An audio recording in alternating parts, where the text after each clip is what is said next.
Our headliner is, I'm really excited because this guy is an interesting guy by the name of Javier Barrera. And Nikki and I got to witness this talk at TEDx in Indianapolis. What was that, 6 months ago, I think? And so I've been begging him to find in his schedule when he could be here tonight to be with us. So I'm really excited that you're going to get to hear this talk. Javier is an Indianapolis-based web designer and media strategist specializing in multicultural marketing localization. He is also a founding board member of the Latino Youth Collective, a program that provides resources and opportunities for youth to engage in personal and community development through critical pedagogy, grassroots organizing, and collective action. So we're really excited for him to come tonight. Give it up for Mr. Javier.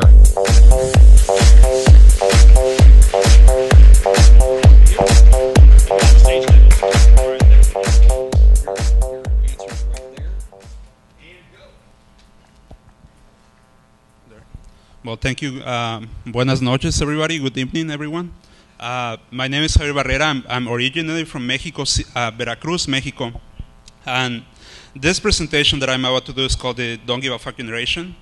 And normally people have a tendency to think that when I say Don't Give a Fuck Generation, I'm referring to millennials. But the reality is that I'm referring to society in general and how marketing has manufactured individuals in a way that we don't really care about what's happening anymore. So the shock doctrine and pervasive marketing and the rise of the Don't Give a Fuck generation. I grew up watching X-Men, and I always connected with this guy called Professor Xavier. I don't know if you guys are familiar with X-Men or not, but he was able to read minds and control people's minds. So somehow I got into that idea that that's what I wanted to do when I grew up. So I got into the closest thing that I could find to that. It was getting into marketing and education, and how they define what people do and how people behave. And how through marketing and education we create self-centered narcissistic beings. And I know there are some people in marketing here, and maybe you're gonna hate me because I'm saying this, that effective marketing destroys human identity. If you're nice, you would say that effective marketing sells a way of life, a way for people to become better. I think the opposite. I think it destroys human identity in order to sell you something better or something that you think is going to be better. And in fact, when you start thinking a little bit deeper into this and you start analyzing, through marketing, we're trying to create the perfect slave. And I'm sure nowadays all of you have seen people masturbating outside. And I don't mean sexually masturbating, but digitally masturbating. You see people on their phones all the time. You are at dinner and people are on their phones.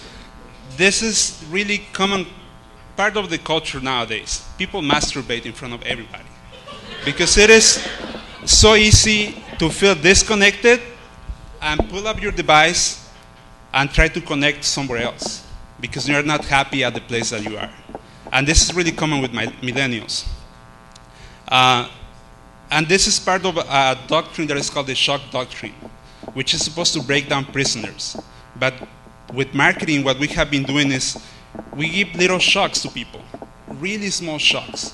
Every time you watch a commercial in Hulu, Netflix, all of the sites, those are little shocks, really, really small shocks that you don't really feel. You drive down the street, go to the stores, you look at billboards, you look at ads on the cards, ads on the sidewalks, ads on your phone. You listen to ads in Pandora, which is really annoying, but you still keep listening to music through Pandora. This is free. And you don't notice it, but they're destroying your identity little by little, so you can buy something from people. And you start creating the self-centered narcissistic bastards or beings. And being self-narcissistic is actually part of life. But when you're a kid, it's nice to be narcissistic because you want somebody to take care of you. It's not okay to be narcissistic when you are 30 or 40 years old, or maybe even 20 years old, It's not okay to be narcissistic, believe me. If you think it is okay, there is something wrong with you. Okay? So please analyze that. Information overload, and how we get to this point. I want to do this little activity that we do. I do a lot of work with youth, and we try to help them understand how to look at marketing and media. I want you to raise your hand, left hand, and do a little circle. Everybody, come on. Look through the circle. Put it on your chin. Where did you put it?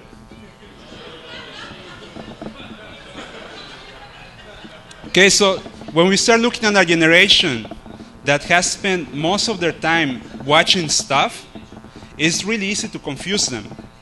Extremely, extremely easy to confuse them. So that's where we have information overload. In the United States, we consume in average 11.8 hours of artificial information per day. This is a lot of information per day. Artificial information is any type of information that does not require human interaction.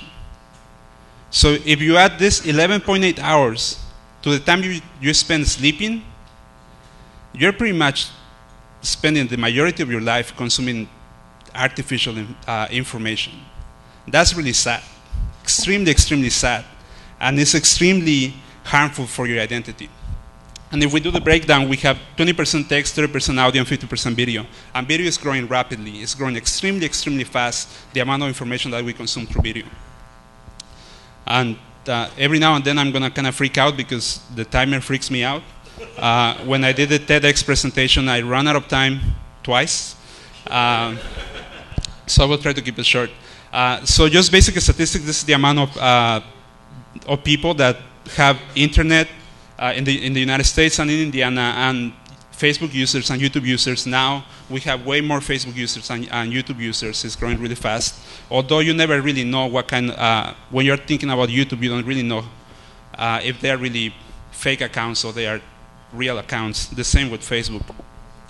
But the reality is that we are marketing individuals in this way. And this might sound a little bit extreme, but this is the individual that we are manufacturing. How many of you know Honey Boo Boo or have heard about Honey Boo Boo? I mean, if you look critically about how she has been raised, you are exploiting children, and you're exploiting children and the way that they understand success. And then they somehow evolve into something like people from Jersey Shore, which is kind of scary. And then they might kind of fit into Celebrity Apprentice. So this is a sort of evolution that it's happening. And it doesn't happen with everybody. But if you think about the idea of the little circle and how easy it is to confuse people, this is what teens are watching. This is what your children are watching. And this is the type of manufactured individual that we're developing through marketing. Now, with the Web 2.0, we were supposed to democratize the creation of information. It was no longer one person talking to everybody. It was the idea that now all of us could create content. But the reality is that not everybody creates content. We still keep having the same structures. I'm still right here in front of you, talking to all of you, and we don't necessarily have that exchange. So that hasn't really happened. So we are still living a lie in the way that information flows in the internet. This is a really interesting thing that people kept saying to me all the time as I was growing up, that it's really important to, if you give a man a fish and you feed him for a day, if you teach that man to fish, you feed him for a lifetime. But then what we have right now is what happens if the river is contaminated, if the fish are contaminated, if you don't have access to the river. So we have all of these additional questions that continue raising up, and what do we do when this happens? So it's no longer about just creating mechanisms that are supposed to apply to everybody. So something that we have been working with the Latino Youth Collective and the way that we work with youth, we develop flexible mechanisms of organic formation. So this is something really similar to the way that you handle market research and you adapt to your different sectors of the community in order to target them in a better way. So I just want to touch base on this because this is the way I get my information on how we work with youth and how to understand youth that in the majority are millennials, and how they understand information, capture information, and transfer that information into actions. We are at a point where technology is making content irrelevant, and the difference that we have to do is, or the difference really, what can we do with the content that we get? It's no longer about how much content can we distribute and how much content can we consume. It is about what do we do with the content. Last one. And I think I'm really passionate about technology, and this is the only time that I listened to somebody talk about this way, and it was Jack Dorsey, from the founder of Twitter, and he was talking about how you don't want just disruption. You don't want to just move things around. You want to find a purpose. And that's really hard for people in general and for small businesses in general. You need to find a purpose so you can find your passion. And if you find that purpose and passion, good things are going to come forward naturally in an organic way. And that's what we're looking for. Thank you. Good job, my friend. Good job. Thanks. Give him another round of applause.